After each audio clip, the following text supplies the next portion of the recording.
The land Eli Vance called home was a harsh testament to God's indifference. It was a sprawling, unforgiving canvas in the Wyoming Territory, painted in shades of sun-scorched ochre and the pale, dusty green of stubborn sagebrush. The wind was a constant presence, a restless spirit that had no beginning and no end.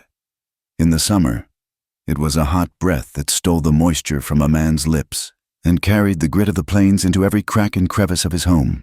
It whispered of drought and dust bowls, a relentless dry sigh that frayed the nerves. Come winter, that same wind changed its tune. It became a razor, honed on the northern peaks, and screamed across the flatlands, carrying sheets of blinding snow and a cold so profound it felt like a physical weight, a chill that settled deep in the bones and refused to be banished by any fire. The sun was just as merciless. In July, it beat down with a white-hot fury, baking the earth into a cracked and barren plate. The sky was a vast, empty bowl of the palest blue, offering no shade, no respite. The few cottonwood trees that lined the trickling creek bed had their leaves curled and brittle, their branches skeletal against the glare. In winter, the sun was a distant, mocking coin, offering light but no warmth, its weak rays glinting off the endless plains of snow that buried the world in a pristine, deadly silence. Eli's ranch, a sturdy log house, a barn, and a few outbuildings, was a small, defiant island in this vast, uncaring ocean of land. It was a place built for survival, not comfort, a place where a man was forced to reckon with himself every single day, because there was nothing else to look at. It was into this world that Clara Thompson arrived. The stagecoach, a rattling, dust-caked box of bones, groaned to a halt before Eli's property. When the door swung open, she descended not with the weary relief of a traveler reaching their destination, but with the quiet resignation of someone who had nowhere else to go. She was a solitary figure, wrapped in a threadbare woolen cloak the color of a winter sky, its edges frayed from years of use. In one hand, she clutched the handle of a single, small valise, its leather scuffed and its corners worn through. It seemed to contain all she had left in the world. Eli stood on the porch, his arms crossed over his broad chest, his face a mask of weathered stoicism. He was not a man given to easy welcomes. He watched her approach, her steps steady but lacking any spring, her gaze fixed on the hard-packed earth before her. She was slighter than he'd imagined, and there was a fragility about her that seemed dangerously out of place in this landscape. He felt a familiar knot of reluctance tighten in his gut. He had agreed to this arrangement out of a debt, a promise made to a dead man. Corporal John Thompson, Clara's late husband, had served with Eli. They weren't friends, not in the way men who shared drinks and laughter were friends. They were brothers of a different sort, forged in the crucible of shared hardship and the quiet understanding of soldiers. John had been a good man, steady and dependable, and Eli owed him. So when the letter arrived from his old commanding officer, explaining the widow's plight, Eli had sent back a single, terse reply. "Send her. She can cook." Mr. Vance." Her voice was soft, lower than he'd expected, and it seemed to be swallowed by the ever-present wind. "Ma'am," he grunted, a curt nod his only greeting. He took the valise from her hand. It was lighter than it looked. "The house is this way." He didn't offer pleasantries, and she didn't seem to expect them. He showed her the small room off the kitchen that would be hers. It was sparse, containing only a narrow bed, a small washstand with a basin and pitcher, and a single wooden chair, but it was clean.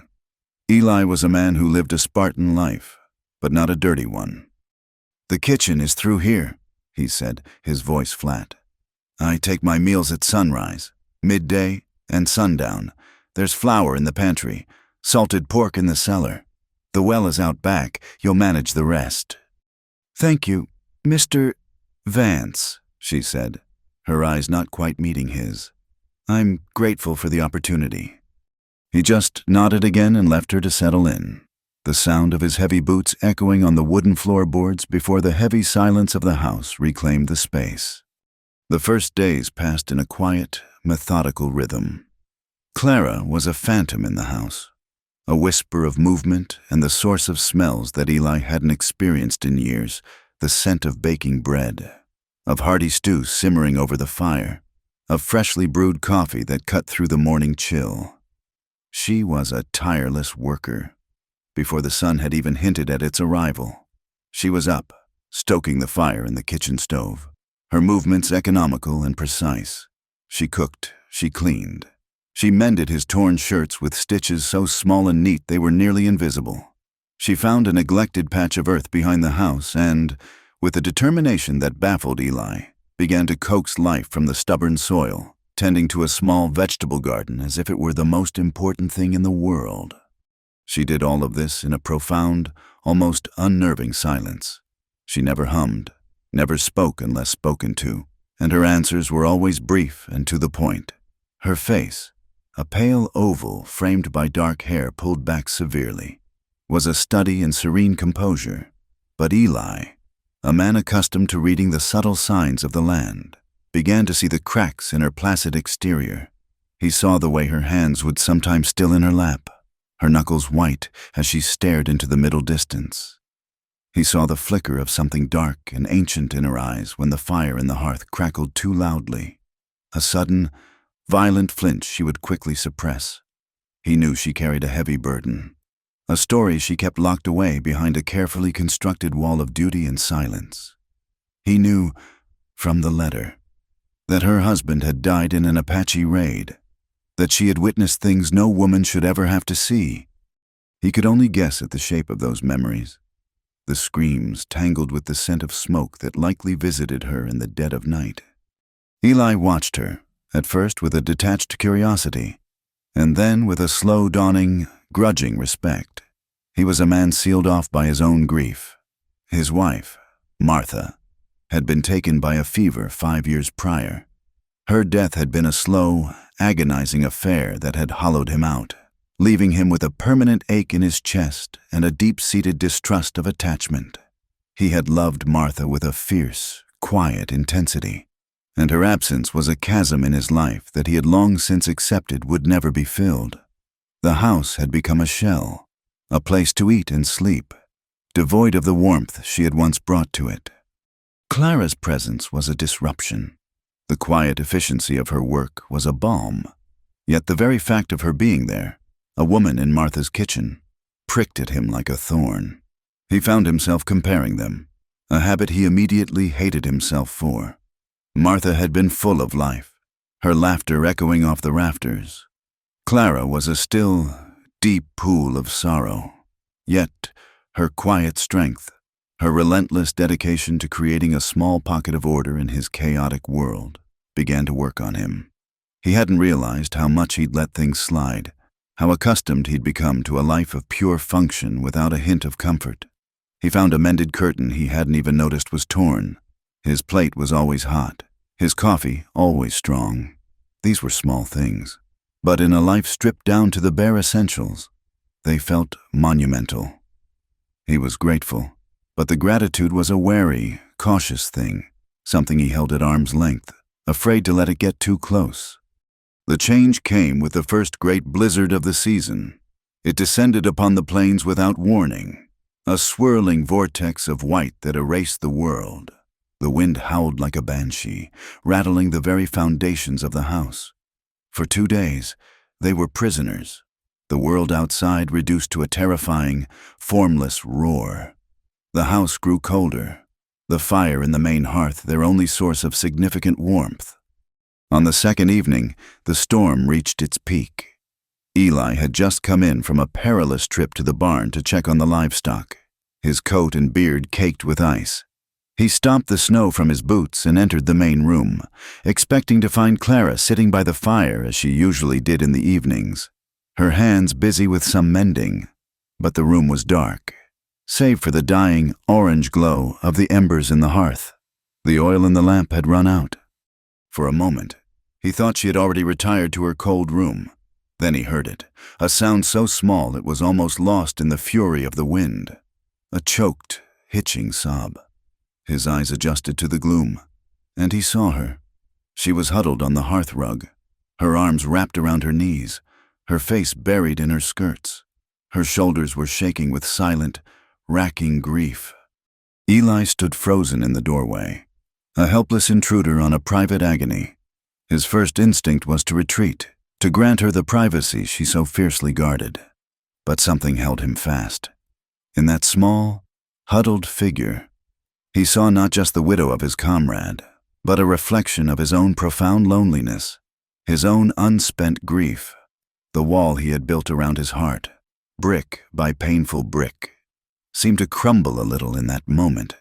He saw her not as an employee, not as a duty, but as a fellow soul weathering a storm, both inside and out. Without a word, he crossed the room, took a large log from the wood pile, and carefully placed it on the dying embers. The log hissed, then caught, and flickering light began to push back the shadows. He didn't speak to her, didn't touch her. He simply revived the fire, a practical act of care that was the only language he knew. He then lit another lamp, filling the room with a soft, steady glow. He saw the tear tracks glistening on her cheeks as she quickly, shamefully, wiped them away. She looked up at him, her eyes wide and vulnerable, a silent apology in them. He just gave a short, almost imperceptible nod and went about his business. But the image of her quiet tears by the fading fire was seared into his mind. That night, something shifted between them. The silence was no longer empty. It was filled with a new, unspoken understanding. In the days that followed the blizzard, the ice began to thaw, both outside and within the walls of the small house. Their conversations started tentatively. A comment about the weather, a question about the garden. He found himself telling her about a stubborn calf, and she listened with a quiet intensity that made him feel, for the first time in years, truly heard. Their shared meals became less of a formality and more of a quiet ritual. He would watch her hands, graceful and sure, as she served the food. She would catch him looking, and a faint hint of color would rise in her cheeks before she quickly looked away. Their glances began to linger, brief, stolen moments of connection that crackled with a strange, unfamiliar energy. He learned the nuances of her expressions, the slight downturn of her lips that meant she was tired, the small, almost invisible smile that touched her eyes when one of the garden sprouts finally broke through the soil. He was learning her, the way he had once learned the patterns of the seasons. The cold, however, held its grip on the land. One night, the temperature plummeted, and the wind, once again, found its way through the chinks in the logs. Eli sat by the fire, watching Clara, who was wrapped in a thick blanket, her shoulders still trembling slightly with the cold. Her small room off the kitchen was the coldest part of the house, little more than a glorified pantry with a bed. His own room, with its large bed in proximity to the main hearth, was the warmest. A decision formed in his mind, solid and resolute. He got up and put another log on the fire, the same gesture he'd made the night of the storm. "Mrs. Thompson," he said, his voice rough. She looked up, startled. "Mr. Vance? It's too cold. The wind comes straight through that kitchen wall." He gestured with his chin toward her room. "You'll take my room tonight." Her eyes widened in disbelief. "Oh, no, I couldn't possibly. I'm fine. Truly." "I'm not asking," he stated, his tone leaving no room for argument. "It's warmer. You take the bed. I'll be fine in the barn. The hay is thick."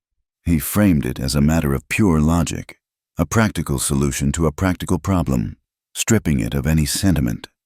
She opened her mouth to protest again, but saw the unyielding set of his jaw and fell silent. She simply nodded, a look of stunned gratitude on her face. He gathered his own blankets and, without another word, headed for the door. When he was gone, the heavy thud of the door closing behind him echoing in the sudden silence. Clara stood alone in the warm, fire-lit room. She walked slowly to the door of his bedroom, her hand hesitating before she pushed it open. It was simple, like the rest of the house, but it was his space, filled with the faint, masculine scent of wood smoke and leather.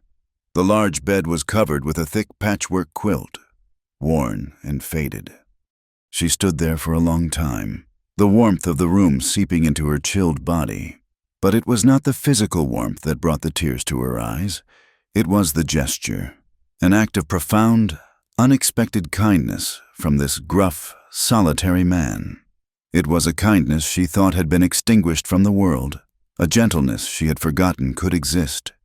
In the solitude of his room, under the soft light of the fire, Clara Thompson finally allowed herself to weep, not for the horrors she had lost, but for the small, fragile seed of hope that had just been planted in the barren soil of her heart. Winter finally broke its hold on the plains with a reluctant sigh. The snow receded in dirty, pockmarked patches, revealing the pale, sleeping earth beneath. A deceptive softness crept into the air, and the wind, for the first time in months, seemed to carry a hint of damp soil and new life instead of ice. Small, courageous wildflowers, purple, yellow, and white, began to dot the landscape, a fragile rebellion against the memory of the brutal cold. For Clara, this slow awakening of the land mirrored the timid, tentative spring that was blooming in her own heart. The quiet routine she and Eli had established had become a source of comfort, a predictable rhythm in a life that had been defined by chaos. The lingering glances across the dinner table had lengthened. The silences had become more companionable than empty, and the memory of Eli's kindness on that frozen night was a small, warm coal. She tended carefully within herself.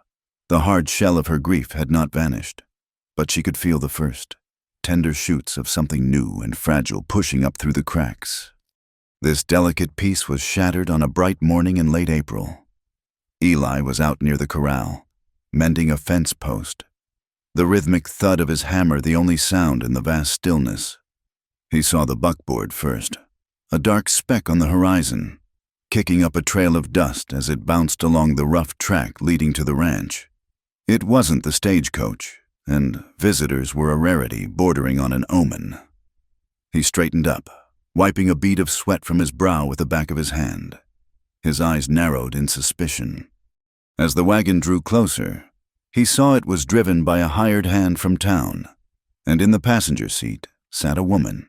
She was a splash of color against the muted landscape, wearing a dress the shade of a wild rose, a bit too fine for this part of the country. A straw bonnet adorned with a silk ribbon shaded her face. When the buckboard rattled to a stop, she stood, and Eli felt an involuntary hitch in his breath. She was young, vibrant, her hair the color of spun gold catching the morning sun. Her figure was fuller, more pronounced than Clara's, and her full lips were curved in a ready, confident smile. She was, by any measure, a stunningly beautiful woman. The kitchen door creaked open, and Clara stepped out onto the porch, wiping her flour-dusted hands on her apron, her brow furrowed with the same curiosity that held Eli. Her eyes fell upon the woman descending from the wagon, and all the color drained from her face. The wooden spoon she had been holding fell from her numb fingers, clattering onto the porch boards with a sound that seemed unnaturally loud in the sudden, ringing silence. "Lily?" Clara's voice was a choked whisper, a ghost of a sound. The beautiful woman's smile widened, a brilliant, dazzling thing. "Clara! Oh, my dearest sister, I've found you at last." She ran toward the porch, her movements fluid and graceful, and enveloped Clara in a tight, dramatic embrace. Clara remained stiff, her arms frozen at her sides, her mind reeling in shock and a sudden, cold dread.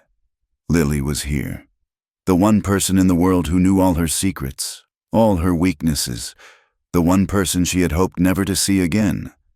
Eli walked toward them, his hammer still in his hand, feeling like an intruder in a scene he couldn't comprehend. Lily pulled back from Clara, her eyes the color of a summer sky. shining with unshed tears.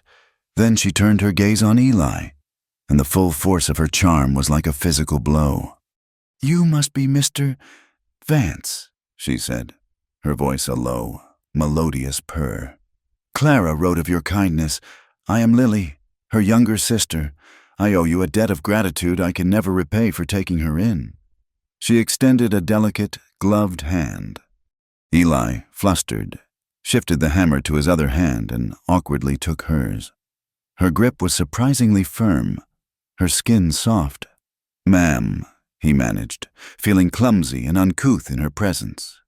Over a midday meal that Clara prepared with trembling, mechanical hands, Lily told her story. It was a tale of woe and daring, delivered with the skill of a seasoned actress.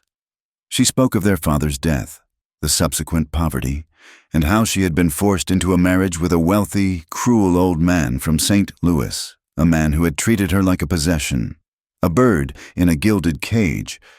"He was not a kind man," Lily said, her eyes downcast, a delicate shudder running through her. She cast a quick, meaningful glance at Eli. He did not understand a woman's heart. He saw only a prize to be owned. She spoke of her escape in the dead of night, with only a few dollars and the clothes on her back, her one goal to find the only family she had left in the world. "I just wanted to be with my sister," she finished, her voice thick with emotion. She reached across the table and squeezed Clara's hand. "We're all we have now." Clara said nothing, merely staring at the grain of the wooden table. She knew her sister. She knew the shadings between truth and outright fabrication. It was true their father had died, and that they had been left destitute. It was true Lily had married an older man. But the word forced was a strong one.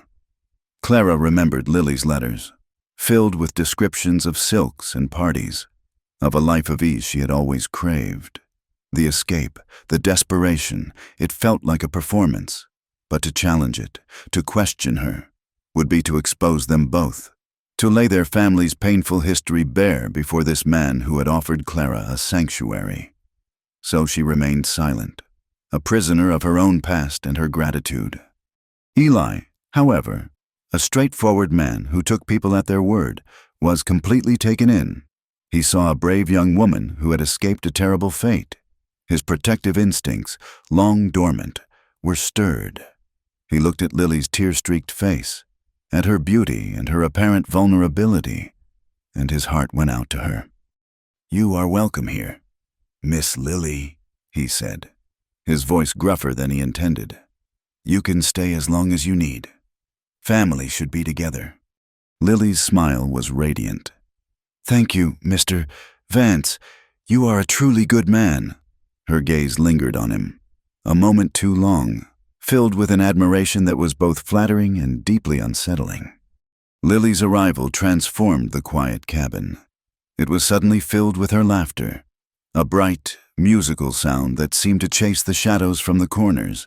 She insisted on helping with the chores, though her efforts in the kitchen often resulted in more of a mess than Clara could manage on her own.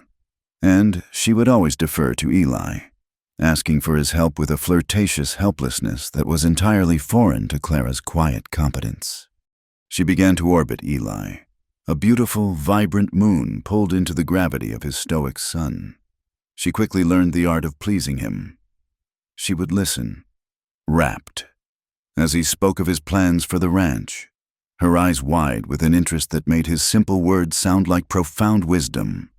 She praised his strength, his capability, the way he had carved a life out of this harsh land, and she began to employ a series of small, subtle gestures, each one a carefully placed stone in her campaign of quiet seduction. When she stood near him, she stood a little too close, their arms brushing, a spark of contact that would make him jolt with surprise. At the dinner table, she would lean forward to listen to him, the movement causing the shawl she wore to slip, revealing the smooth, pale curve of her shoulder. She would leave it exposed for a beat too long before pulling the garment back into place with a look of demure innocence. Her eyes were her greatest weapon. She would watch him when she thought he wasn't looking, a look of deep, yearning admiration on her face. And when he caught her, she wouldn't look away in shame, but would hold his gaze, a silent, intimate communication that made the air in the room feel thick and charged. Clara watched it all from the sidelines, a helpless, silent observer. The fragile sense of security she had built for herself began to crumble. Turning to dust in her hands, the cabin, once her refuge, now felt like a stage for Lily's calculated performance, and she was being pushed further and further into the wings. She saw the change in Eli. He was less guarded, the hard lines around his eyes softening when Lily laughed. He spoke more at the dinner table, drawn out by her endless, flattering questions. One evening, he made a dry joke about the stubbornness of one of his mules, and Lily's peal of laughter was so genuine and delighted that a true, unreserved smile broke across Eli's face. Seeing that smile, a smile Clara had never seen before, felt like a physical blow. It was a confirmation of her deepest fears. She was plain, damaged, a creature of shadow and silence. Lily was bright, whole, and full of life. What man would choose the former when the latter was so freely offered? A bitter cocktail of jealousy, fear, and self-loathing churned in her stomach. Yet, how could she speak? Eli had given her a home when she had none. Lily was her blood, her only living relative. To voice her suspicions, to complain, would make her seem petty, ungrateful, and jealous, and perhaps a small, cruel voice whispered in her mind. The tension in the small house grew, unspoken but palpable. One evening, after a long day, they sat in the main room, the fire crackling in the hearth. Eli was cleaning a rifle, the metallic clicks echoing in the quiet. Clara was mending a shirt, her stitches small and tight, a reflection of the knot in her own chest. Lily sat in the armchair closest to the fire, a book open in her lap, though she hadn't turned a page in an hour. The warmth of the fire and the lateness of the hour worked their magic. Clara, lost in her thoughts, looked up to see that Lily had fallen asleep. Her head was tilted to the side, her golden hair catching the firelight. Her book had slipped from her fingers onto the floor. She was wearing a thin cotton nightgown, a garment far finer and more delicate than anything Clara owned. In the flickering light of the fire, the fabric became almost translucent, clinging to the soft curves of her body and hinting at the form beneath. Clara looked at Eli. He had stopped his work and was staring at Lily, his expression a mixture of confusion and something else, something she couldn't name. A muscle worked in his jaw. "Lily," Clara said softly, but her sister didn't stir. Eli cleared his throat. "She'll catch a chill out here." He stood and walked over to the armchair. He gently shook her shoulder. "Miss Lily."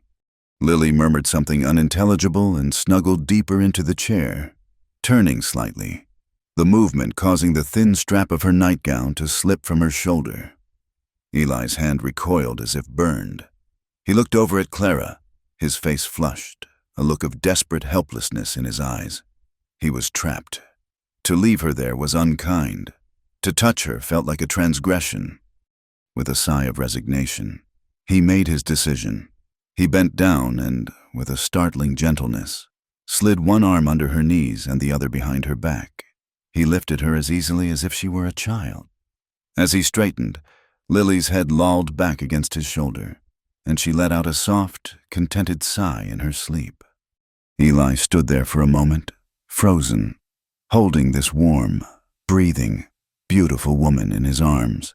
He was acutely aware of everything, the scent of lavender that clung to her hair, the shocking lightness of her, the softness of her body pressed against the hard muscle of his chest. For a man who had not held a woman in 5 years, the contact was a profound shock to his system, a jolt of life that was both terrifying and intoxicating. He carried her to the small room she now shared with Clara and laid her gently on her cot. He pulled the blanket over her, his movement stiff and awkward. and retreated from the room as if fleeing a fire. He didn't return to the main room.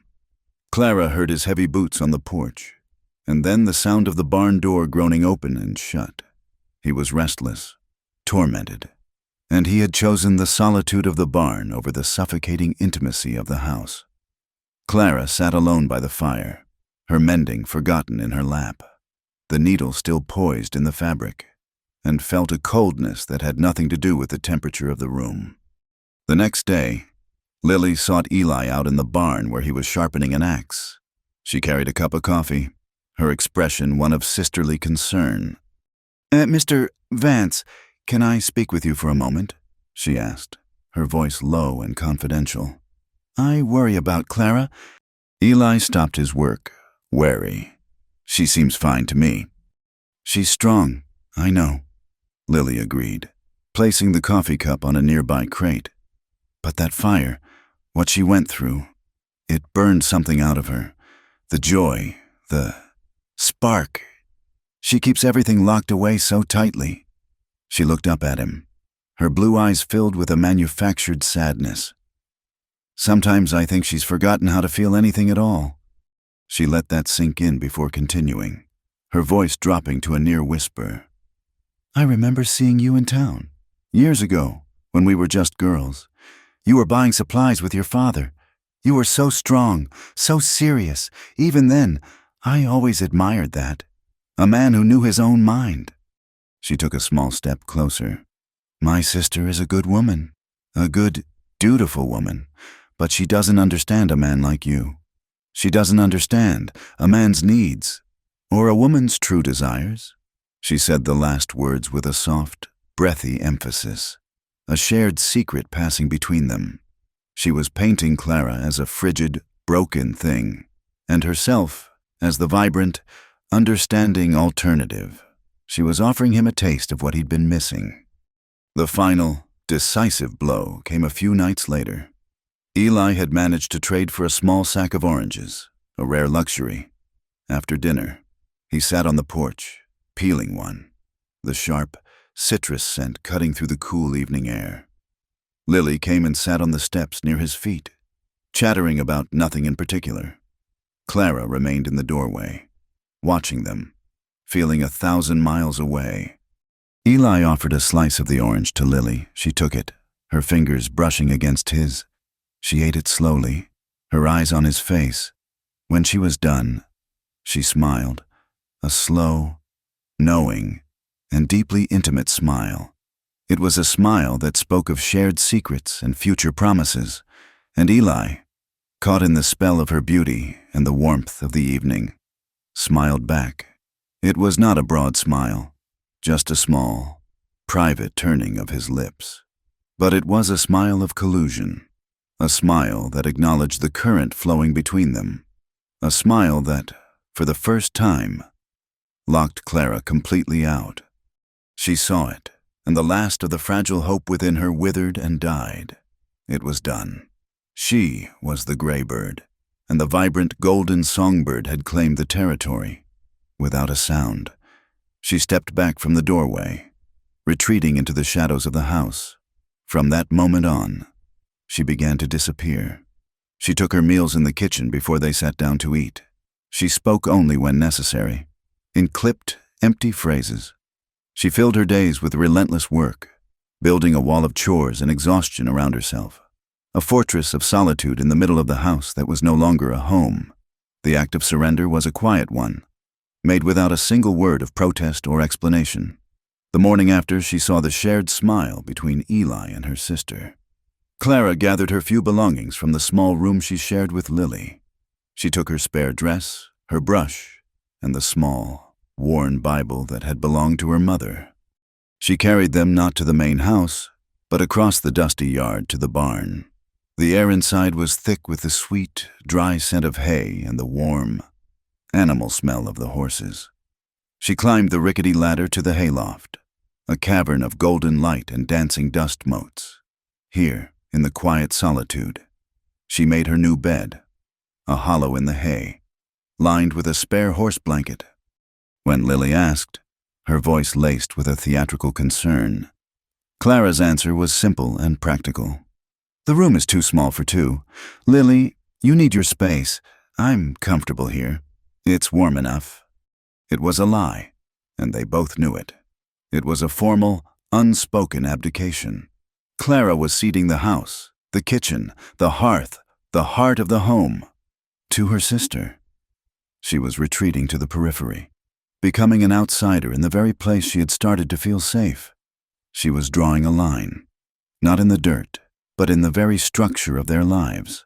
From now on, she would be the hired help, and Lily would be something else, the lady of the house in waiting. Eli noticed the change immediately. That evening, when he came in for supper, the table was set for two. Clara brought the food from the kitchen, placed it on the table, and then retreated without a word, taking her own plate to eat in the solitude of the kitchen. The first night, he almost called after her, the question forming on his lips, but a glance at Lily's placid, untroubled face stopped him. To question Clara's absence would be to start a conversation he didn't know how to navigate. So he sat in the thick, unfamiliar silence, a silence that was now punctuated by Lily's incessant, cheerful chatter. She filled the space that Clara's quiet presence had once occupied, but it was like trying to fill a canyon with feathers. Her laughter, which he had once found so charming, now seemed to have a brittle, sharp edge to it. Her stories, mostly of her supposed suffering in St. Louis, began to sound rehearsed, the same sad notes played over and over. He felt a strange and profound emptiness. He had grown accustomed to Clara's presence at the table. He had found a quiet comfort in the way she would listen, her eyes thoughtful, her hands resting calmly in her lap. Her silence had been a grounding force, a deep, still pool that had soothed the restless parts of his own soul. Without her, the meal was just food, the room just a box of logs. The warmth had leached out of it, and he was left with a hollow ache he couldn't name. He found himself straining to hear her movements in the kitchen, a cough, the clink of a plate, any proof that she was still there, a vital part of the home, even if she had exiled herself from its center. Lily, with her keen, predatory instincts, sensed the shift in him. She saw the way his eyes would drift toward the kitchen door, the slight furrow in his brow when her laughter rang a little too loud. She recognized that her hold on him, which had seemed so certain, was more tenuous than she had believed. She saw Clara's silent withdrawal not as a defeat, but as a strategic, and therefore more dangerous maneuver. She had to redouble her efforts, to bind him to her with threads of shared history and undeniable physical presence. She began to weave a tapestry of their supposed shared past. "Do you remember Mr. Vance?" she would say, her voice soft and nostalgic. "The summer fair in town. Years ago, you won the log-splitting contest. I was just a little girl, but I thought you were the strongest man in the whole world." Eli had a vague memory of the event, but none of her being there. Still, her words painted a picture of a long-standing, innocent adoration that was hard to dismiss. Her accidental touches became more frequent and more daring. While clearing the table, her hand would rest on his shoulder for a moment too long. When he worked on the porch, mending a saddle, she would bring him a glass of water, her fingers deliberately tracing over his as he took the glass. Each touch was a small spark, a deliberate stoking of a fire he was trying desperately to bank. Her eyes, in the evenings, would be fixed on him, filled with a look of pleading, a silent, desperate question. "See me, want me, don't let me be alone again." It was a powerful, potent form of emotional blackmail, and Eli, a man unversed in such subtleties, found himself caught in her web, unable to pull free without appearing cruel. The tension reached its breaking point on a humid, starless night. A storm was brewing on the horizon, the air thick and heavy with unspoken things. Eli stood on the porch, leaning against a post, trying to find some relief from the suffocating atmosphere inside the house. He heard the soft pad of footsteps behind him and knew it was Lily before she even spoke. "It's a heavy night," she said, her voice a low murmur beside him. She came to stand so close that her scent, the sweet lavender she favored, enveloped him. "A storm's coming," he said, his eyes fixed on the distant, flickering sheets of lightning. "Sometimes a storm is a good thing," she whispered. "It clears the air." He didn't answer. He felt a profound weariness, a longing for the simple, uncomplicated silence he had once shared with Clara. He felt trapped, not just by Lily's presence, but by his own promise to a dead man, his own loneliness, his own foolish, momentary weakness. And then she made her move. She turned to face him, placing a hand on his chest, directly over his heart. He could feel the warmth of her palm through the thin fabric of his shirt. "Eli," she said, using his first name for the first time. Her voice was thick with a desperate, raw wanting. Before he could react, she rose on her toes and pressed her lips to his. The kiss was not gentle or tentative. It was a desperate, hungry claiming, a statement of ownership, for a paralyzing moment. Eli was frozen in shock. His mind went blank, all thought erased by the sudden, unexpected press of her mouth, the softness of her body against his. He didn't push her away. The shock was too great, and some deeply buried, primitive part of him responded to the simple fact of a woman's touch after years of stark deprivation. But he did not kiss her back. His body was rigid, his arms remaining at his sides. He was a passive participant, a stone against which her wave of passion broke. From the shadows of the barn, Clara saw it all. She had come out for a breath of air herself, seeking refuge from her lonely loft. She had seen Lily approach him, had seen the intimate posture, and had frozen, hidden by the deep darkness near the barn door. She saw her sister's hand on his chest. She saw her rise up. She saw their mouths meet, and in that moment, the last of her defenses crumbled. She didn't see Eli's stillness, his lack of response. She saw only the act itself, the confirmation of everything she had feared. She was the ghost at the feast, and the living had finally found each other. She didn't wait to see the kiss end. She turned and fled back into the darkness of the barn, a silent scream trapped in her throat. Her heart felt like a leaden weight in her chest. There was no more room for doubt, no more space for hope. There was only the cold, hard certainty of her own superfluity. She was the problem. Her presence was the only thing preventing her sister from finding a home, a life, a measure of happiness. And it was preventing Eli from moving on, from accepting the vibrant, living future that was offering itself to him. Her decision was made in that instant, a cold, clear resolution in the midst of her emotional turmoil. She would leave. She would erase herself from their lives completely. It was the only kind, the only honorable thing left to do. She waited until the house was dark and silent. The storm had finally broken, and rain began to fall. A soft, tentative patter at first, which quickly grew into a driving, relentless downpour. The wind rose with it, howling around the corners of the barn. Under the cover of the storm's fury, she scribbled a note on a torn piece of paper from an old ledger, her fingers clumsy and stiff with cold and sorrow.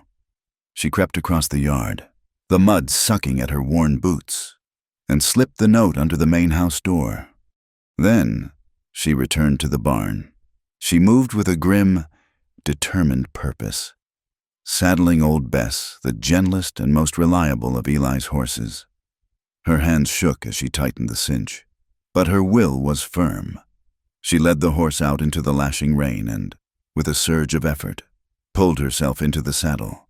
She didn't look back at the small cabin, a single flickering light in the vast, roaring darkness. To look back would be to break. She turned the horse's head toward the open plains, toward nowhere, and urged her into a slow, steady walk. The world was a maelstrom of wind and water.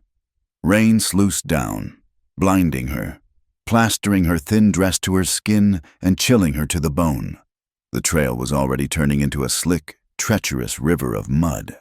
Old Bess plodded onward, her head low, but she was nervous, her steps uncertain in the treacherous footing.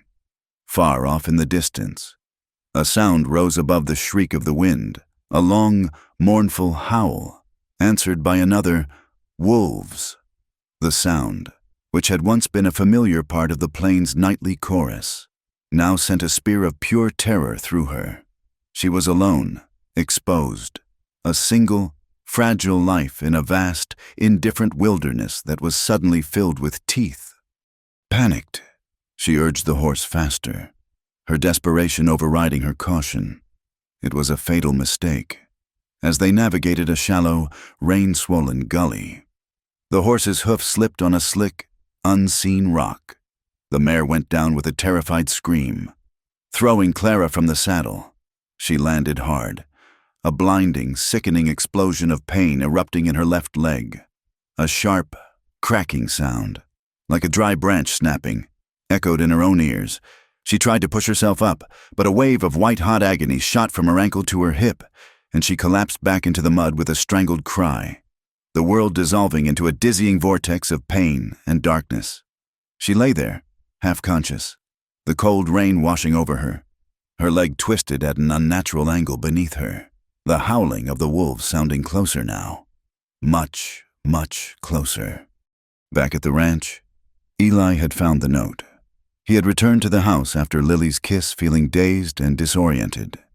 He had brusquely bid her good night and retreated to his room, but sleep would not come. He was tormented by the feel of her lips, by his own passivity, and most of all, by a profound and overwhelming sense of wrongness. Around midnight, driven by a nameless anxiety, he had gotten up to check the doors against the worsening storm. That's when he saw it. The folded piece of paper on the floor, damp from the rain that had seeped under the door. He picked it up and, by the light of the single lamp he'd left burning, he read Clara's neat, steady script. Mr. Vance, please do not be angry. I am leaving because it is the right thing to do. My sister has endured so much hardship. She deserves a chance at a real home, a life filled with happiness. She deserves you. I have only ever been a shadow, a reminder of a past that is best left buried. I was never brave enough to fight for happiness, and it is not right for me to stand in the way of hers. Please, take care of her. I release you from your promise to my husband. You have done more than enough. Gratefully, Clara Thompson. He read the letter once, then twice, the words blurring before his eyes. All the confusion, all the foolish infatuation he had felt for Lily was burned away in an instant by the searing clarity of Clara's selfless words. A shadow? She was the substance. She was the quiet strength, the steady heart that had made his house feel like a home again.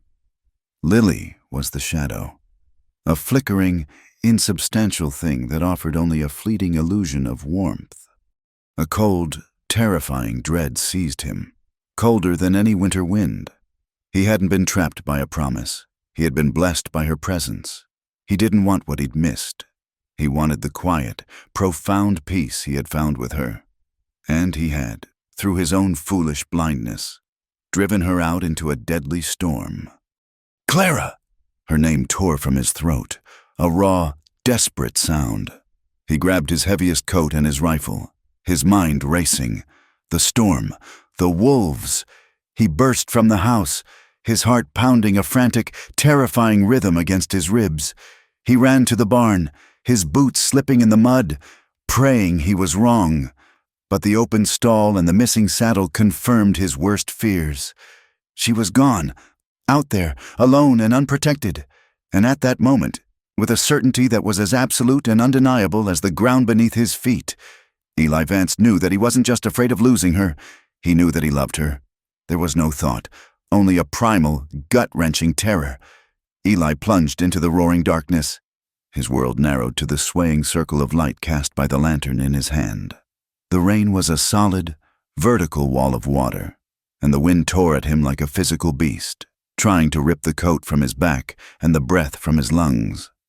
The mud was a greedy, sucking thing, and with every desperate step, He felt it trying to pull him down into the cold, liquid earth. "Clara!" he roared, his voice raw, a desperate sound that was immediately snatched by the wind and thrown back in his face. It was a futile gesture, like shouting at the ocean. But he couldn't stop. He had to fill the terrifying, howling void with her name. He didn't know which way she had gone. The trail was a washed-out memory, and the plains were an endless, featureless expanse of violent night. He stumbled on, guided by a desperate animal instinct, his lantern light cutting a frantic, pathetic swath through the maelstrom. He thought of her note, of the quiet dignity of her sacrifice, and a fresh wave of self-loathing washed over him. He had been a blind, stupid fool, captivated by a bright, shiny bauble while the real treasure, the quiet, steady gold of her heart, had been sitting in his house all along. He had let this happen. He had driven her to this. "Clara!" he bellowed again, his throat aching, his call a prayer torn from the very depths of his soul. An hour passed, or maybe it was a lifetime. He was soaked through, chilled to the bone, his legs burning with the effort of fighting through the mud.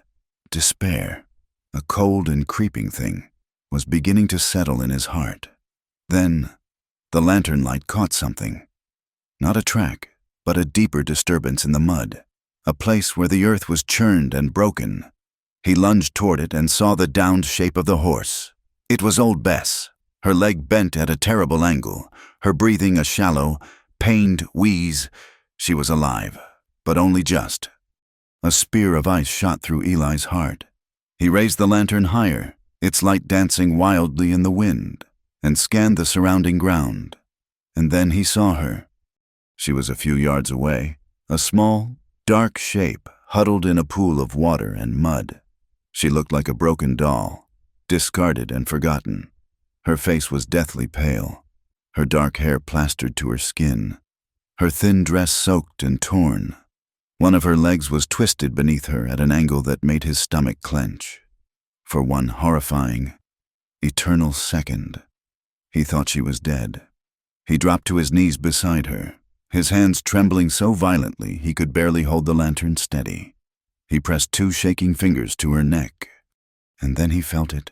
A pulse, faint, thready, but it was there. A sob of raw, unadulterated relief tore from his chest. She was alive. He had found her. He didn't waste another second. He knew he couldn't save the horse. Not now. With a pang of regret, he turned his back on the suffering animal. Clara was all that mattered. With a gentleness that belied his desperate haste, he slid his arms beneath her, one under her back, the other under her knees. She was terrifyingly light, a fragile weight in his arms.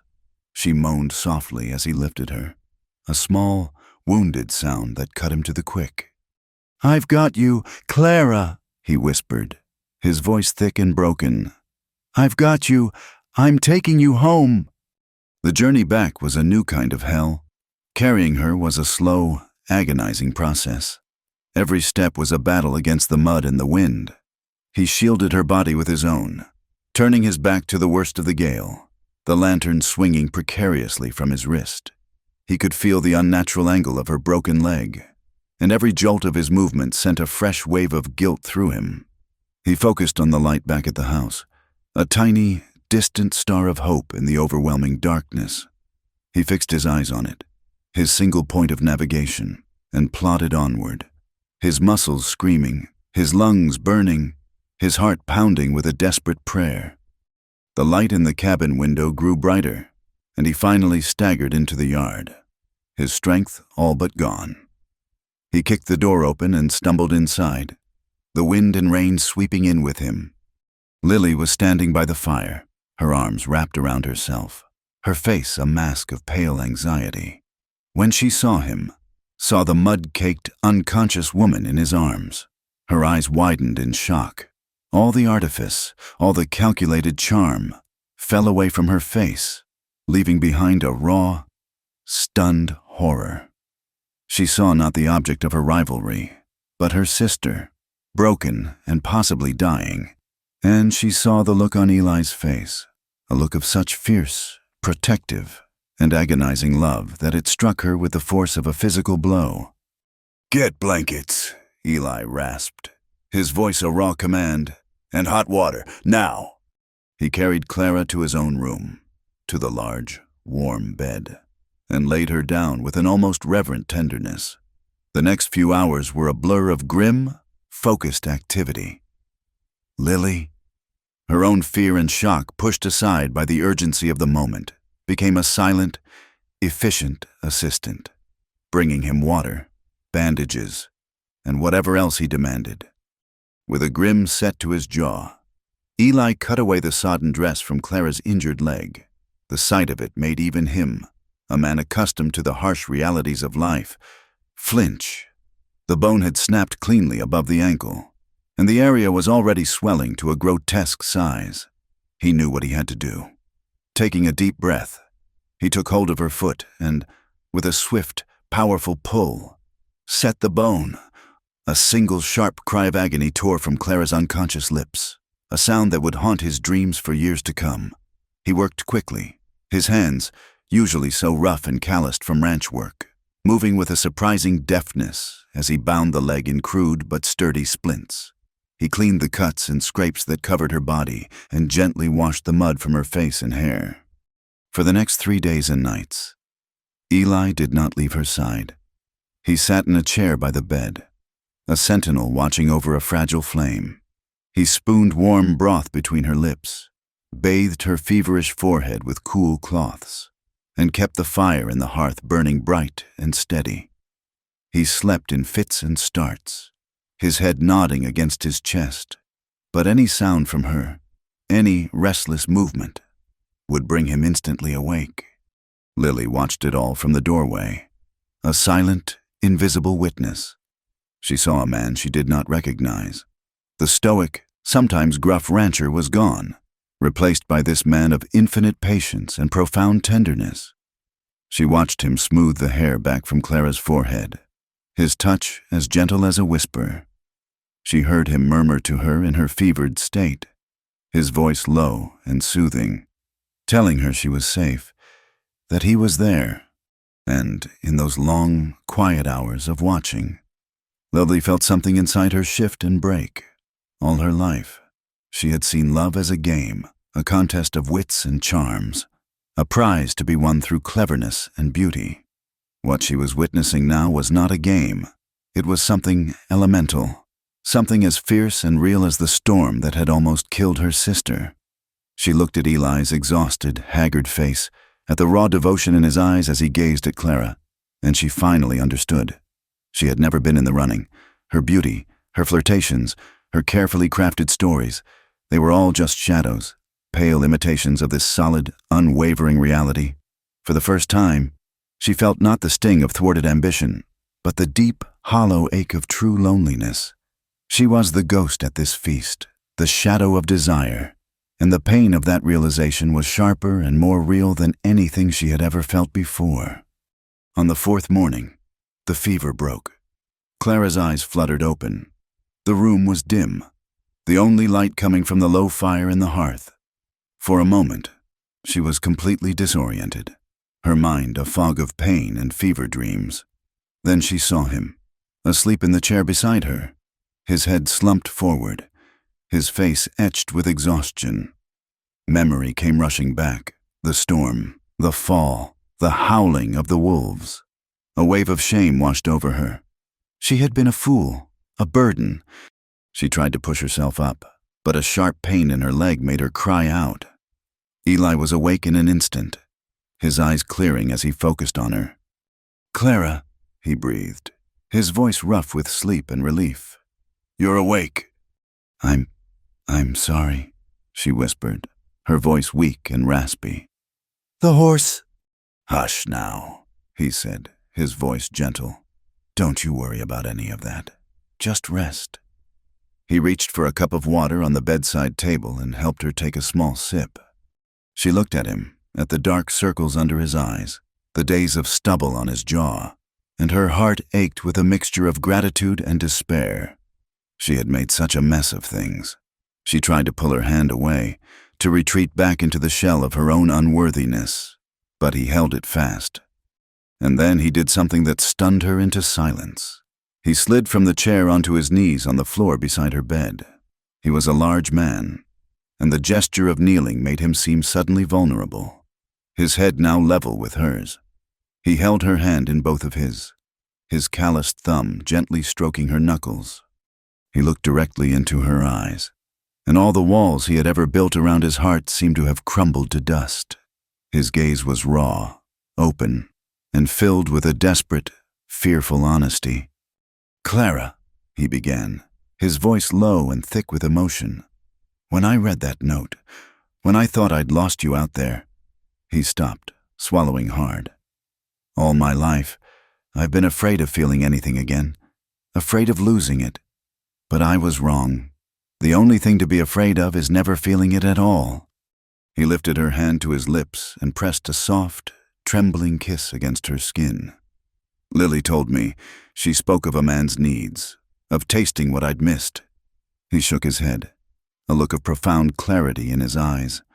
"I don't want to taste what I've missed. Clara, I'm just afraid of losing what I've found. I'm afraid of losing you forever." Tears welled in Clara's eyes, hot and unstoppable. Not tears of sorrow, but of a relief so profound it felt like a physical release, a breaking of a dam that had held back a lifetime of grief and loneliness. This quiet, steadfast man, this good, honorable man, he loved her, the broken, silent widow. He leaned forward, his face close to hers, his eyes asking a silent question. She gave a small, almost imperceptible nod. He closed the small distance between them, and his lips met hers. It was a kiss unlike any other. It was not the desperate claiming of Lily's kiss, nor the chaste peck of her former life. It was a kiss of homecoming. It tasted of relief, of shared sorrow, of a desperate, dawning hope. It was gentle, hesitant at first, and then deepened as years of unspoken loneliness and unexpressed longing poured from both of them into that single, tender connection. In the dim, flickering light of the hearth, beside the bed of sickness and pain, two broken souls found each other and began, ever so slowly, to piece each other back together. Outside the room, hidden in the shadows of the main hall, Lily had been on her way to the kitchen when she heard their voices. She had stopped, frozen, an unwilling eavesdropper. She heard Eli's raw confession, and her own heart constricted with a pain that was sharp and clean, a pain that felt, for the first time, not like jealousy, but like a genuine, selfless sorrow for the man she had tried to manipulate. And then, a moment later, through the crack in the door, she heard a new sound, the soft, breathy whisper of a shared laugh between them. A sound of such pure, quiet joy that it was more intimate than any kiss. Tears streamed down Lily's face, silent and hot. But for the first time, they were not tears of anger or of frustrated desire. They were tears of acceptance. She had lost, but in a way, she felt as though she had also been set free. She turned and walked silently back to her room. The next morning, the sun was shining, the world outside washed clean by the storm. Lily packed her small bag. Her movements were calm and deliberate. When she was done, she went to Eli's room. Clara was awake, propped up on pillows, and Eli was sitting beside her, holding her hand. They looked up as she entered, their expressions guarded. "I'm leaving," Lily said, her voice clear and steady. "The morning stage will be by in an hour. I'll walk to the main road." Clara's eyes filled with a sudden alarm. "Lily, no, where will you go?" "I don't know," Lily answered honestly.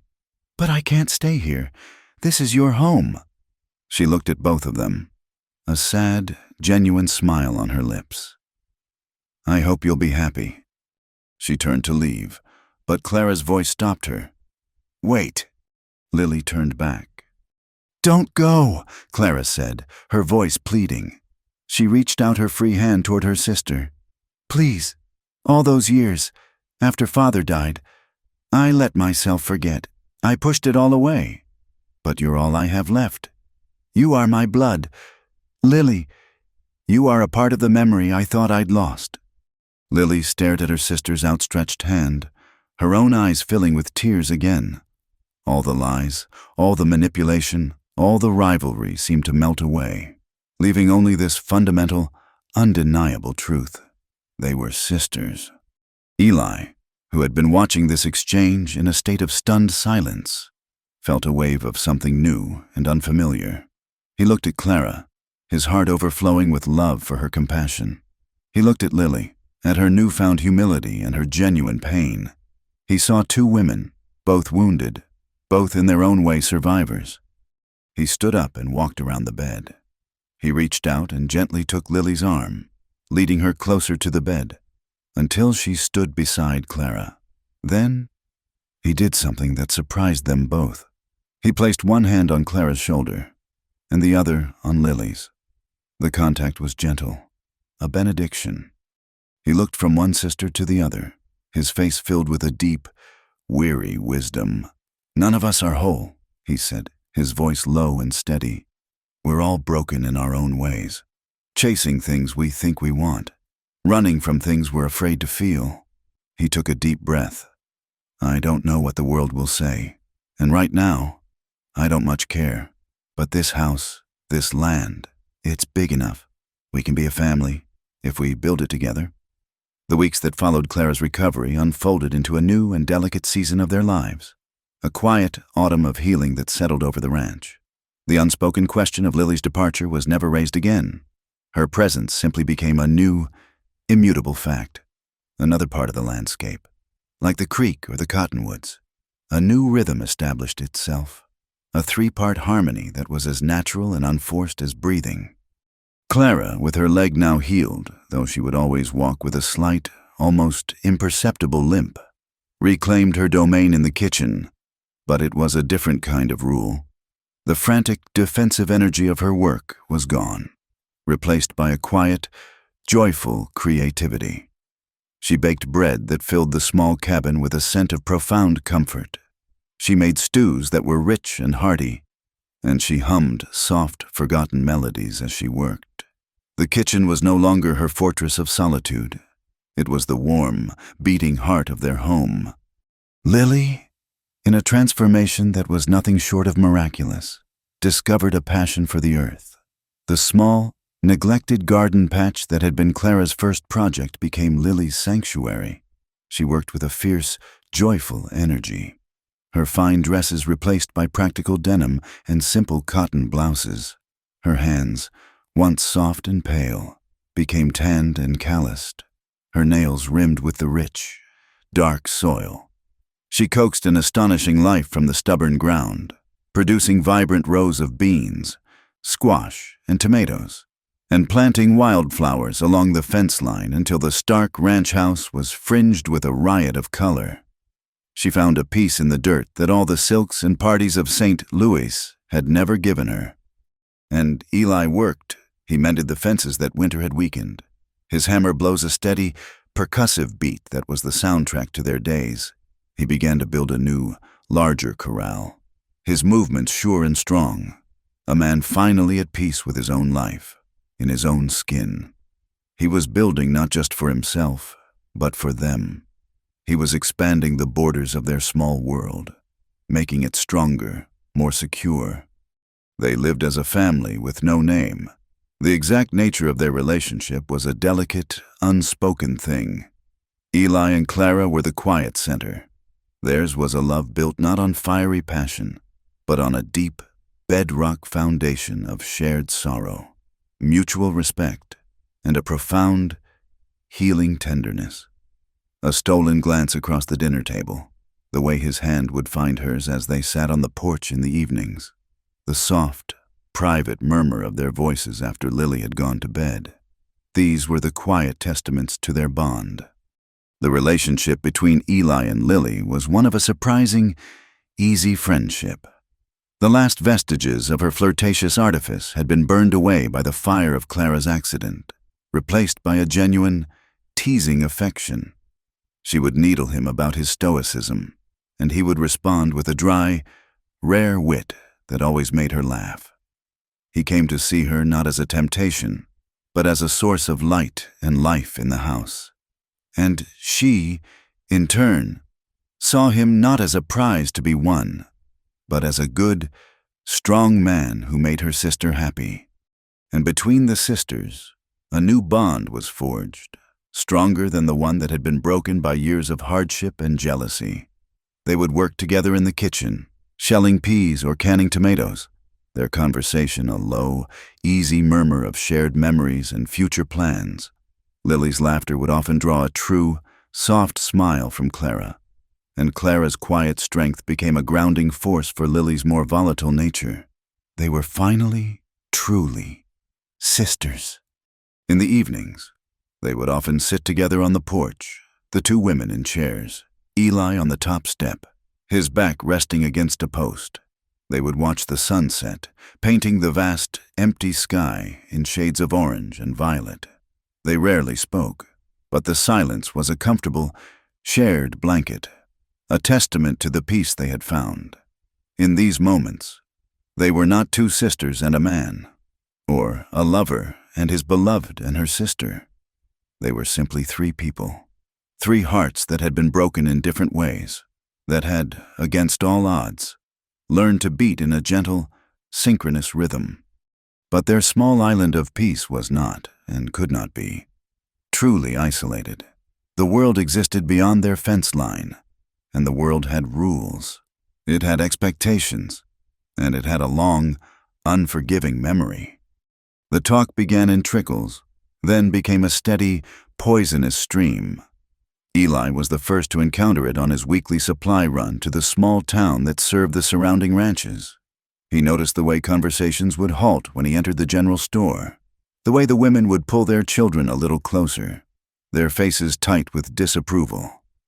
He saw the men, gathered near the saloon, watch him with a mixture of curiosity and contempt, their whispers following him like a cloud of flies.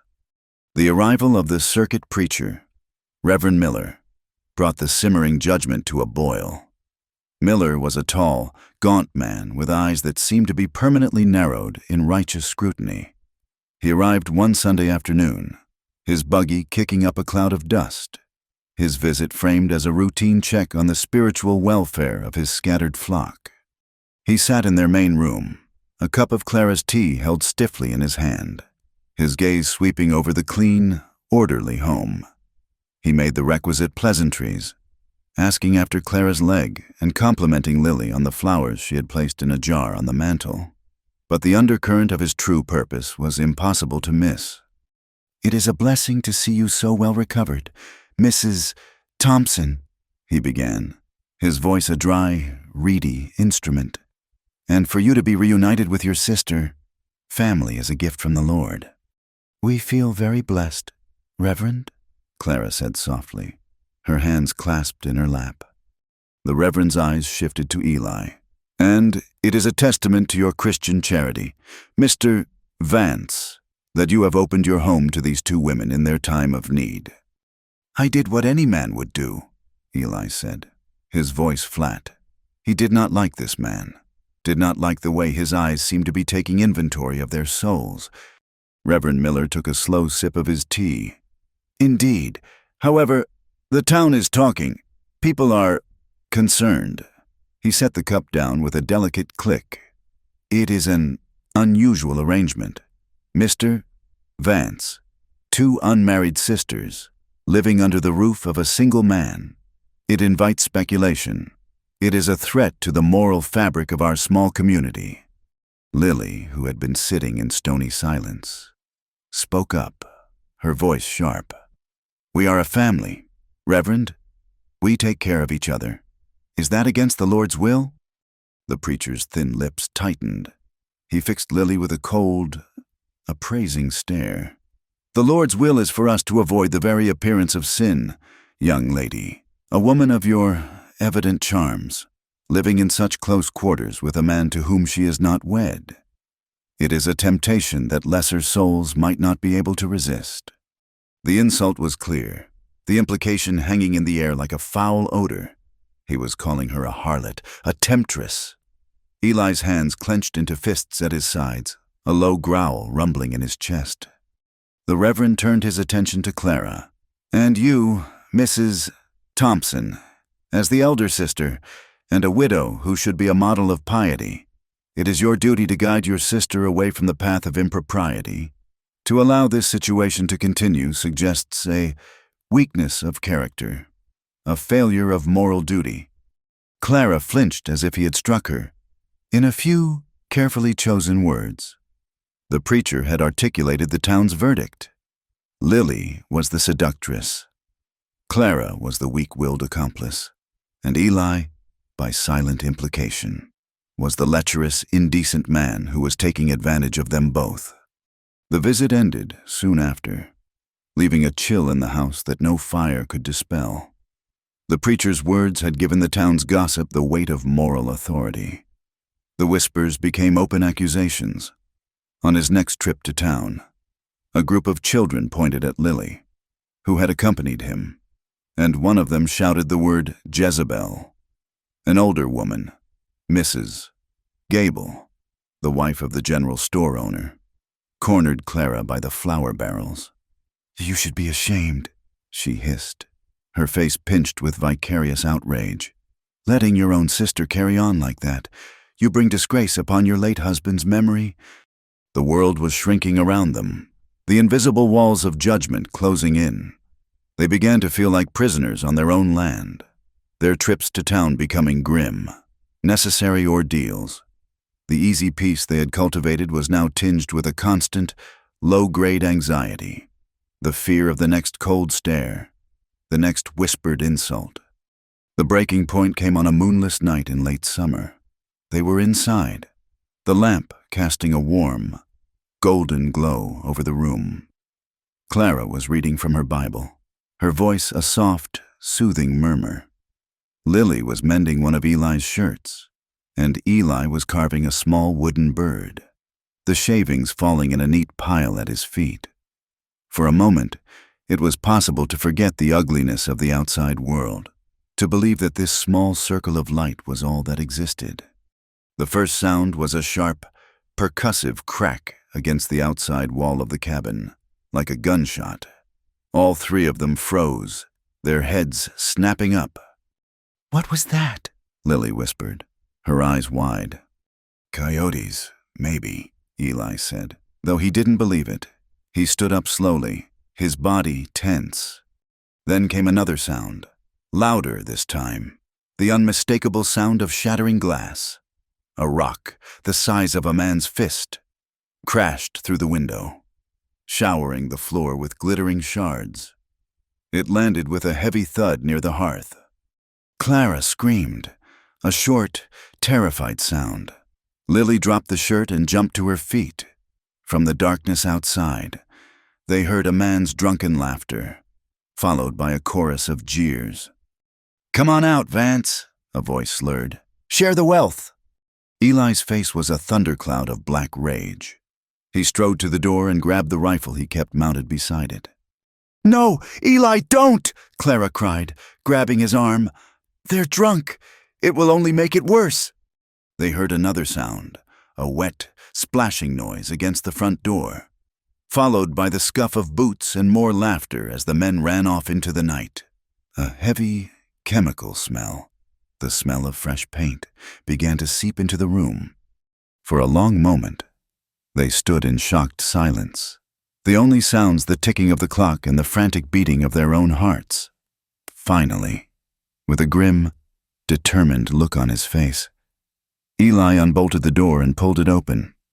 There, on the rough-hewn wood of their front door, scrawled in crude, dripping letters of bright red paint, were the words, "3 people, 1 sin." The ugly letters seemed to pulse in the lantern light, a vicious, scarlet accusation. It was an act of profound violation, a branding of their home, their sanctuary, with the town's hateful judgment. The fragile peace they had built was shattered. The immediate aftermath of the attack exposed the deep fissures of their individual fears. Clara began to tremble, her face ashen. The terror was a familiar one. It was the memory of another night, another group of violent men, another home violated. "We have to go," she whispered, her voice shaking uncontrollably. "We have to leave this place. It's not safe. They won't stop." Her instinct, as always, was to flee, to run from the threat until she found a place where the world would leave her alone. Lily, however, was incandescent with a white-hot fury. Her eyes blazed, and her hands were clenched into tight fists. She grabbed a heavy iron poker from the hearth. "Go? No! We will not be driven out of our own home by a pack of ignorant, drunken cowards," she spat, her voice ringing with a newfound strength. "I'll not run. I'll fight them." The girl who had once used manipulation as her only weapon was now ready to meet violence with violence, to defend her family with a ferocity that stunned them both. Eli stood between them, a silent, tormented statue. His own rage was a living thing, a burning coal in his gut. He wanted to ride into town and drag the men responsible from their beds, to make them pay for this violation with their own blood. But he was also a practical man. He knew that violence would only beget more violence. It would prove their accusers right, confirming their view of him as a lawless, indecent man. His instinct was to endure, to stand his ground silently, to weather this storm as he had weathered so many blizzards, believing that, eventually, its fury would be spent. "They're right," Clara sobbed, misinterpreting his silence as agreement. "They're right about us. We're an abomination." "No!" Lily shouted, turning on her. "They're wrong. There is nothing sinful in this house." "Then what are we?" Clara cried, her voice rising with hysteria. "What would you call this?" The argument hung in the air, sharp and painful. The attackers had succeeded. They had turned them against each other, their fear and anger creating a chasm between them. It was Eli who broke the spell. He took a deep, shuddering breath, the fury on his face softening into a profound, aching sorrow. He stepped forward and did the only thing he could think to do. He reached out and pulled both women into his arms, holding them tight against his broad chest.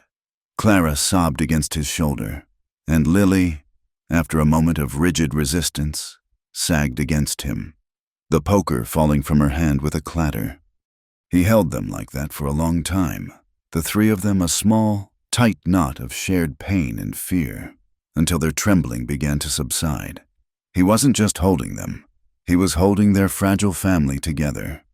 Finally, he spoke, his voice low and rough, but as steady as the foundation of the house. He looked over their heads at the hateful words painted on their door. "We are not wrong," he said, his voice resonating with a deep, unshakable conviction. "There is no sin in this house because we love each other." He pulled back just enough to look from Clara's tear-streaked face to Lily's defiant one. "We are not wrong for loving each other.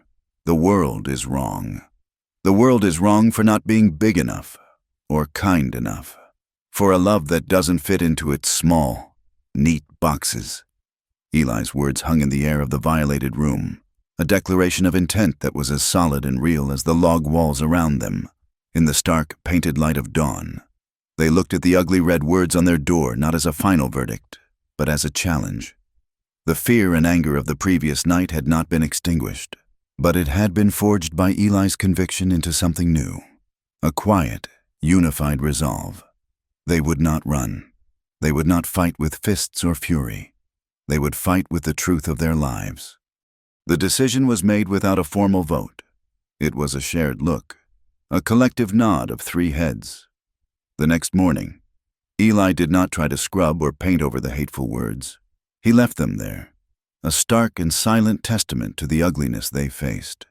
Instead, he took a piece of clean lumber and, with a craftsman's care, carved a simple, elegant sign. He hung it just above the door, over the scarlet accusation. The sign read, simply, "The Vance Home."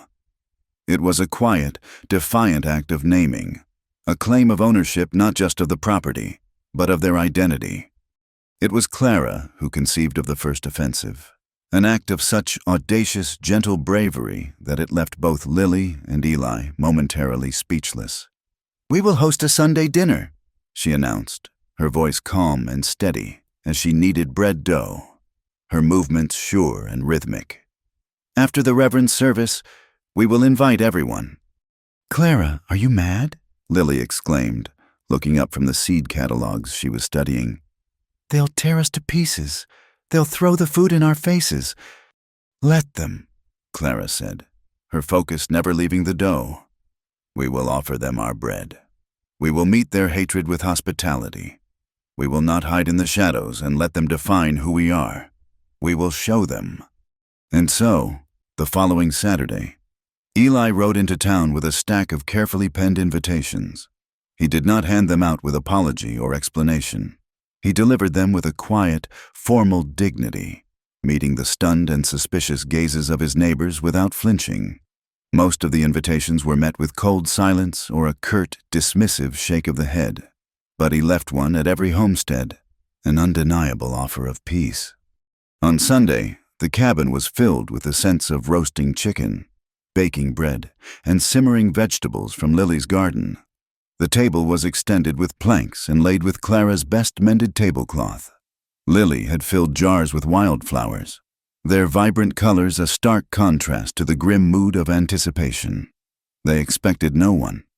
They prepared the feast as an act of faith in themselves, a ritual to reaffirm their own worth, even if no one else would. But then, as the sun reached its zenith, a single, dusty wagon appeared on the horizon. It was the Schmidts, a German immigrant family who lived on the most distant homestead, a family that knew, perhaps, what it was to be an outsider. Mr. Schmidt was a quiet, hulking man, and his wife, Greta, was a round, weary-looking woman with kind eyes. They brought with them their two shy, tow-headed children. They did not mention the sign or the paint on the door, but their presence was a statement louder than any words. They were the only ones who came. The five of them sat around the long, mostly empty table, and Clara served the meal with an unflinching grace. They ate, at first in an awkward silence, but then Mr. Schmidt, his mouth full of Clara's chicken, grunted his approval. Greta complimented Lily on the sweetness of her carrots. The children, seeing the kindness in the two women's faces, began to relax. By the end of the meal, it felt less like a tense standoff and more like what it was, a simple, shared dinner between neighbors. As they left, Greta Schmidt pressed a small jar of her own pickled beets into Clara's hand. "You are good people," she whispered, her English thick with an accent. It was a small crack in the wall of ice. The true thaw came, as such things often do, in the crucible of a crisis. A week later, a frantic pounding on their door in the middle of the night woke them from a deep sleep. It was Mr. Gable, the owner of the general store, his face a mask of pale, desperate terror in the lantern light. His wife, the same woman who had hissed at Clara in the store, stood behind him, weeping hysterically. "It's our boy," Gable choked out, his voice cracking. "It's Tommy, the croup. He can't breathe. The doctor is 2 towns over. He won't be back for days. We need medicine. From the apothecary in Sheridan. It's a full night's ride." He was not asking for a favor. He was begging for a miracle. Sheridan was 30 miles away, a punishing ride over rough country, and a storm was brewing in the north. Eli didn't hesitate. "I'll go," he said, already pulling on his boots. "I'm coming with you," Lily said, her voice firm. She had seen the croup before. She knew the terror of it, the sound of a child struggling for every rasping breath. "You'll need to swap horses at the halfway point to make it back in time. I'll bring the spare." Before the Gables could even process what was happening, Eli and Lily were saddled up and gone. 2 figures swallowed by the immense darkness, riding toward the distant storm.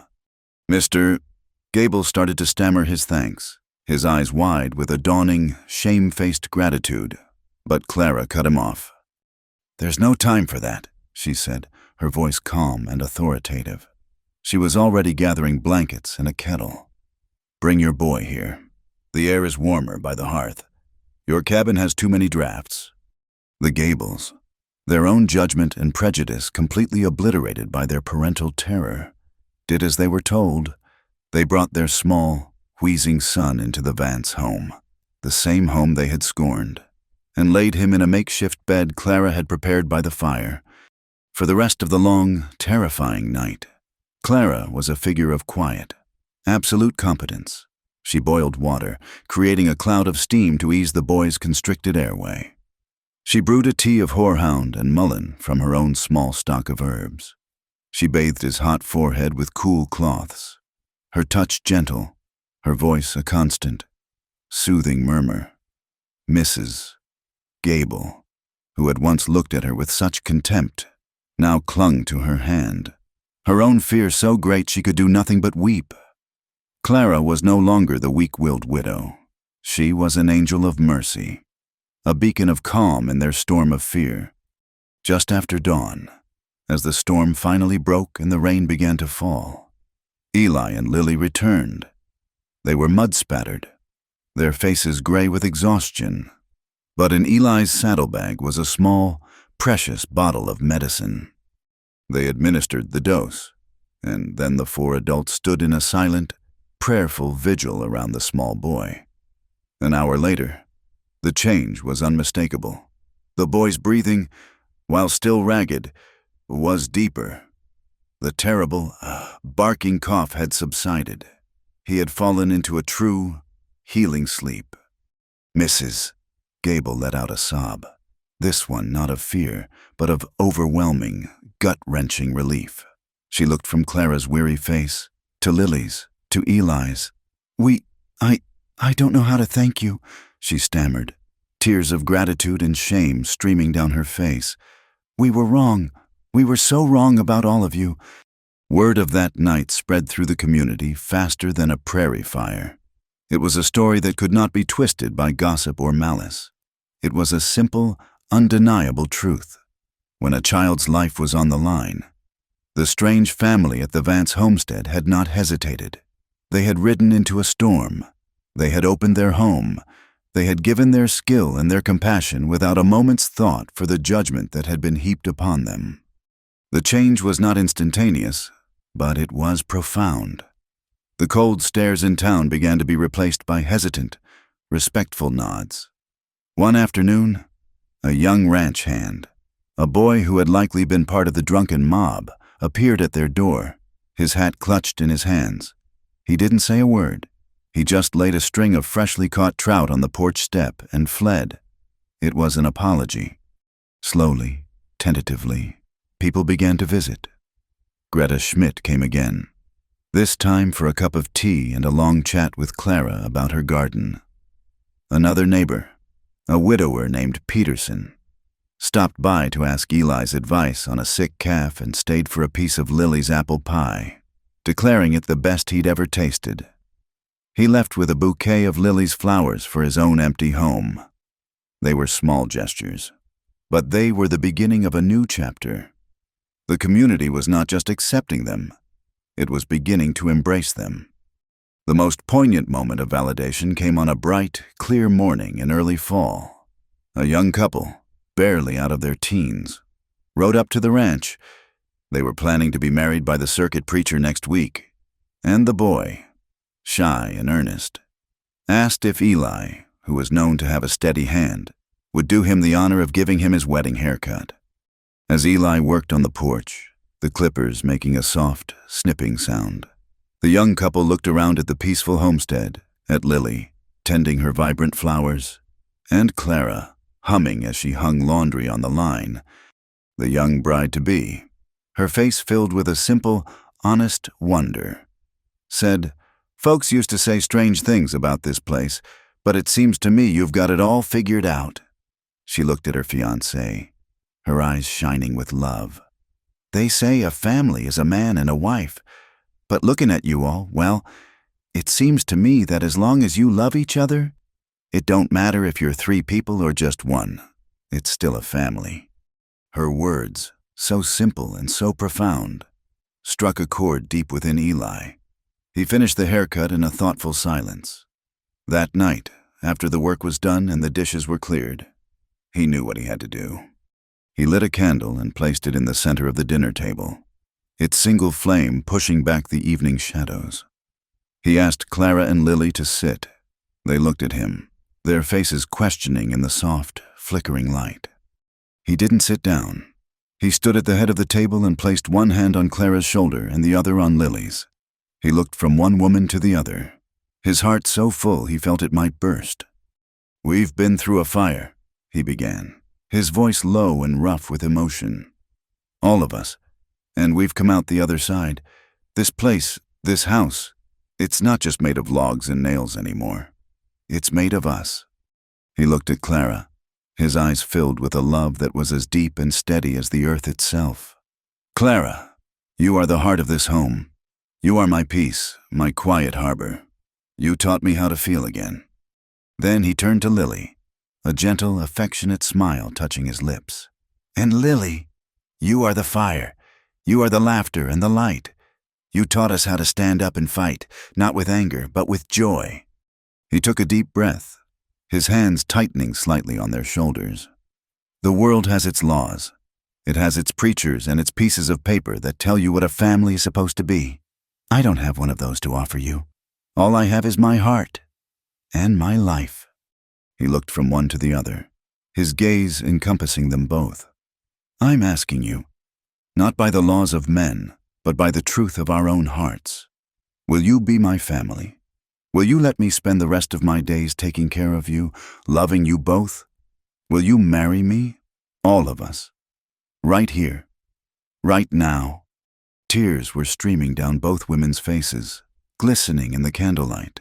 It was the strangest, most beautiful proposal the world had ever known. Clara reached up and placed her hand over his.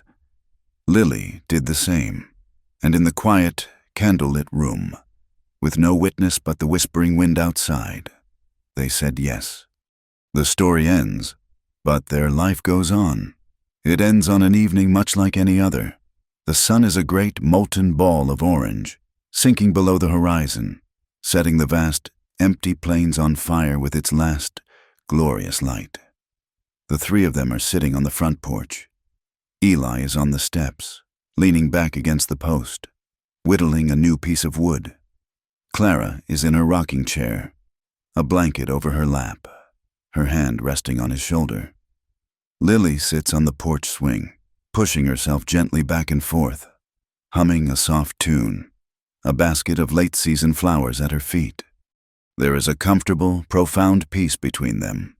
They have faced the world and its judgment, and they have won. Not by changing the world, but by refusing to let the world change them. They have built a life on the foundations of their own broken pieces, creating something stronger and more beautiful than any of them could have imagined alone. Love, they had discovered, was not a prize to be won, not a contract to be signed, not a territory to be claimed. It was not, in the end, about possession at all. It was simply a place, a quiet, sturdy, and infinitely expandable shelter where shattered souls could find each other, and in the safety of a shared home, finally, and truly, begin to heal. Thank you for listening to this story. We're so grateful to have you as part of our community.